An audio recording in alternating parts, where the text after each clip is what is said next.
What is up, guys? This is the Anarchist. Please like, subscribe, check out my other videos, share with your friends, see if we can get this channel big. Today I'm going to be going over a new deck I've come up with, which is Inzektor Hands, or High, H-I. I was just messing around with that, it sounded better in my head. But yeah, this is, what am I going to call this? My anti-qliphort, clip-off, whatever you call them. Actually, comment down below if you know what they're pronounced as. But yeah, or paper clips I've heard them called. I actually quite like that one. But yeah, this is my anti-qliphort because I thought this deck up back when everybody was terrified of what's it called, towers now, qliphort, killer, towers, whatever you call it now.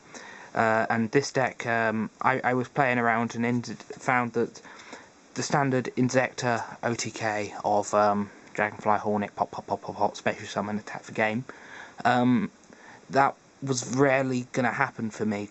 I just didn't draw like that. However, I seemed to draw... I was playing basically... It tended to be Inzektor Hornet, Hopper beatdown, because I can get like a 3,200 attack Inzektor Hopper, which whenever killed would then special summon itself and nutty things like that. But so I thought, well, that's more than 3,000 and it's normal summon, so it can get over killer, or towers as it is now. And if you've noticed, Inzektors came out in Order of Chaos. Order of Chaos Matt, yeah. But yeah, so I just decided to make this deck, and I thought the hands pop stuff, Inzektors pop stuff. Yeah, let's go for this. I'm going to explain like some of the key tech choices. I won't go over the standard Inzektor, like if you know what Inzektors do, you know what this deck does, sort of thing. It's only like a couple of changes that I've added in for my preferences. I play the one Dragonfly because you have to. They're both Dragonfly and Hornet are both limited to one. I'd love to play. I really want Konami to semi-limit Hornet because it's not as broken as Dragonfly. Dragonfly lets you special summon, Hornet pop stuff, but you only really need one. It'd just be for consistency to draw in more. I'd want two. It's purely preference, really. I just wish they'd, if they've just released Rigeki, they can send him back to two. I've got 3 super now. Only had 1 super. I picked him up recently. Inzektor Centipede, super shiny. He's basically your backup for Dragonfly. 3 Inzektor Ladybug. Some people drop it down to 2. Big mistake. If you don't have Hornet, you want Ladybug because level manipulation and can allow you to go nutty anyway. You just can't pop stuff as much. I play the 1 Inzektor Hopper. I kind of want to bump it back up to 2. I used to play with 2, but fitting in their hands and stuff. I put it down to 1. A lot of people do that. It's okay. Now this guy, Inzektor Gigamantis, everybody always said that, oh, wish I could up Gigamantis to 2, but he's such a dead draw. I'm going to find a way of upping him to 2, just because he makes any Inzektor monster 2400 attack, and then you equip another Inzektor monster, which tends to give them 500 attack boost, and then you equip an Inzektor spell card, because you've searched that out, because it's not exactly hard, and it suddenly becomes 3,700. I think you can get them. I think I can get up to 4,700 in this current build off an Inzektor Ladybug, which has 500 attack. The best part about him is even if the Inzektor monster he was equipped to was special summoned, and qliphort towers drops it down by 500, he just makes it 2,400 no matter what. It just says it just is basically its base attack. It doesn't gain it. It doesn't gain 2,400. It makes the original attack 2,400, which is exactly what you need to get over like towers if he ever becomes bigger in play. I play the 1 Beatron because I don't play Call of the Haunted. If I was going to play Call of the Haunted, I'd play Pinpoint Guard, because Pinpoint Guard is so much better because it just keeps your monster alive, and most time when you play Call of the Haunted, it's in your opponent's battle phase, I find. So Pinpoint Guard is no worries there. But Beatron is very good because most Inzektor players will say whatever you do, never equip like a Centipede or a Dragonfly to any other inzektor monster, you want to equip Hornet, Ladybug, and Hopper and Gigamantis, and that's all you want to equip, because Gigamantis is just an attack boost, but all the others can detach themselves and get your inzektors effects. But with Beatron, you can equip one of the undetachable, dequippable, whatever you want to call it, inzektor monsters. You can equip that to any other inzektor monster, use his effect to destroy that, and then special, if you've done it to a centipede, more than likely, and you've just equipped your dragonfly, you can use Beatron's effect, destroying the dragonfly, to then special summon the dragonfly, and you get the centipede's effect. He also is part of an OTK. I'm not sure I see much play anymore, that version of the OTK, but yeah. 2 card D, I might drop it down to 1 maybe. I'm not sure how I feel about it. I have them there because I used to play the super nutty Inzektor Turbo that was like 3, everything was draw, it was like 3, it was like 2 of these, 3 upstarts, 3 dualities, 3 reckless greeds, every draw power card, and it did it before the opening of them, so yeah, it was cool before it was cool. I played the Dark Arm Dragon because Dark Arm Dragon is amazing, and you manipulate the grave so much that you can make it so that it's only got 3 darks in there just so easy. I now play 2 Fire Hand and 2 Ice Hand. I'd maybe put them to 3, but I don't think there's enough room really in the deck. Now for the spells, I play the Inzektor Sword, Inzektor Caliber, equip it to an Inzektor, gains 800 attack, which is very beefy when you attach it to your Gigamantis. Gigamantis is equipped monster, because that makes it 3,200. And when this is destroyed, when this is sent to the graveyard, face up on the field, it has to be face up first, but when sent to the graveyard, it lets you get an Inzektor monster back to your hand, so it is a form of like Call of the Haunted sort of thing. 1 Inzektor Axe, Inzektor Hawk, it's 1,000 attack boost, and when you attack with your Inzektor monster, your opponent can't activate spell or trap cards. So it's just made it so that they can't use battle traps or anything else like Dimensional Prison, because banishing your monsters and Inzektors is painful. If you lose your Hornet especially, but if you lose your Dragonfly or Hornet, you're kind of stuffed until you can get out a Leviair, until you can get out a Leviair and bring it back. And even then it's a pain, because you've got to get it back in the grave to start using the Hornet more. But yeah, play the Dark Hole, would change this for a Regeki if I had one. Foolish Burial, I might play a Mathematician. I'd only play 1 because you only need to mill the Hornet or a Ladybug, and you don't if you've got the Hornet engrave, which is the only reason you would be going for the Ladybug really.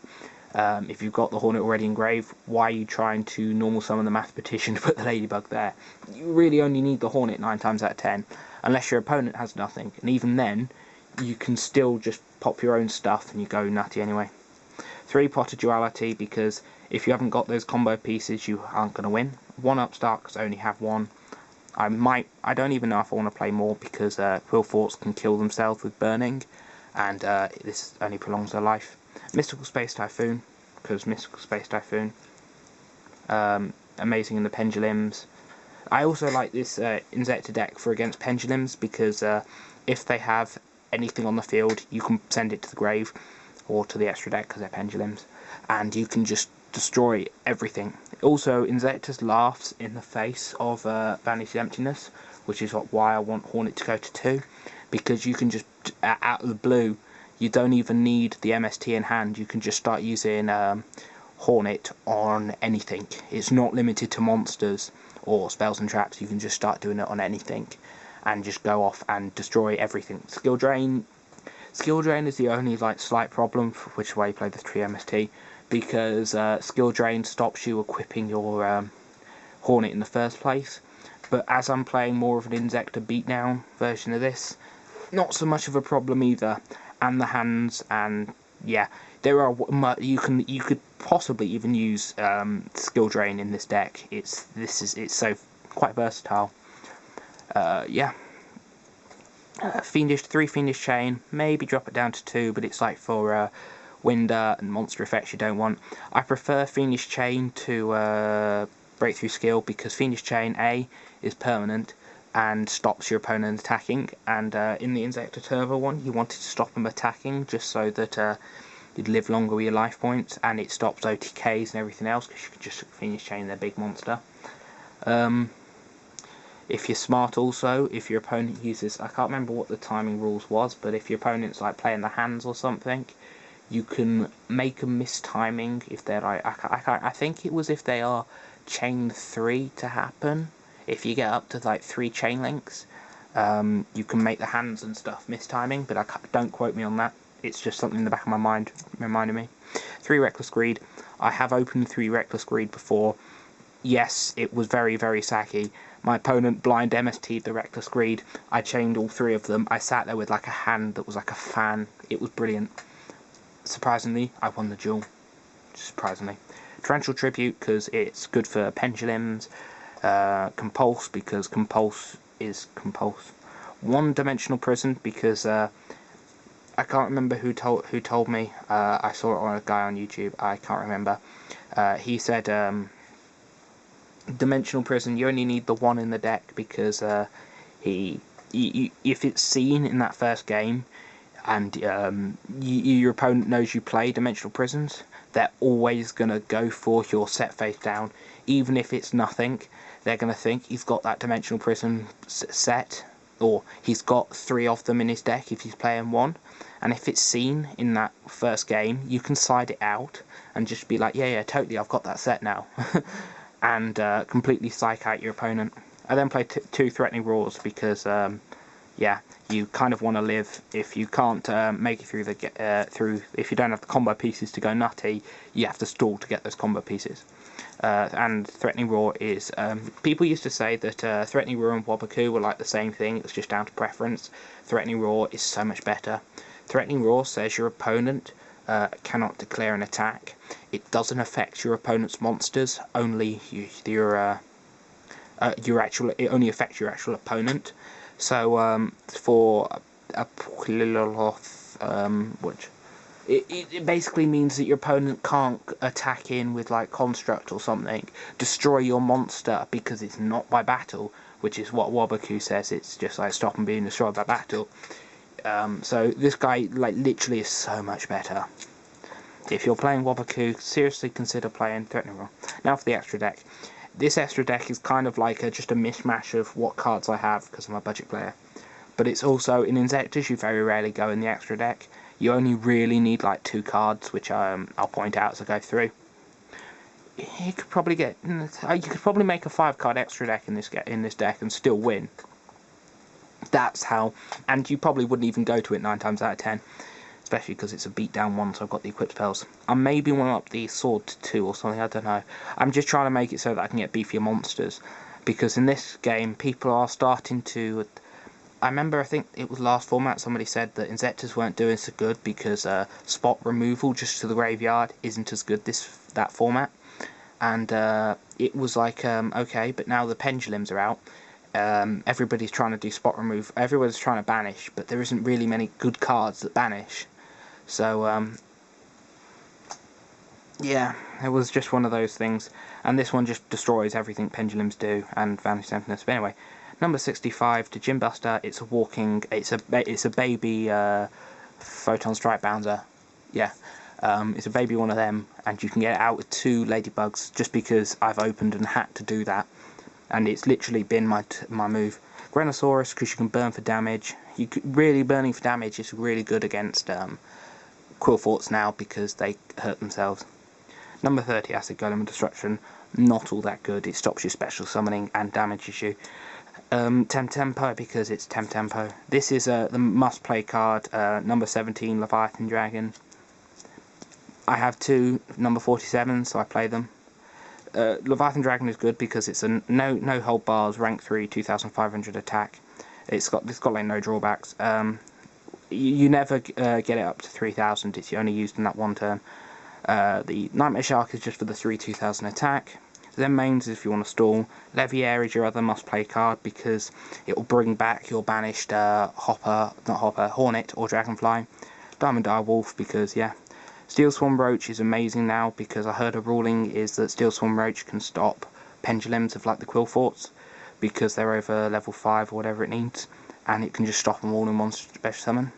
Yugioh Cowboy, because of the burning shark fortress, is amazing because 2 attacks and you level manipulate with Ladybug so easy. Extra Stag is like a budget big eye, and it's a rank 5 through insects, so very, very good. And Strike Bouncer is just like laughs in the face of effects. But yeah, I'd probably just play the Shark Fortress, Leviair, Leviathan Dragon, and maybe the Extra Stag if I needed it. But that's what you really need. Some people play Giga Brilliant. I found that I'd rather have the Giga Brilliant only adds to your attackier monsters 1200 attack, and if you've managed to hit the 5 monsters out, I've probably got over 8000, being how I play with the equips and stuff anyway, so I didn't need it. But yeah, anyway, like, subscribe, share with your friends. The Anarchist.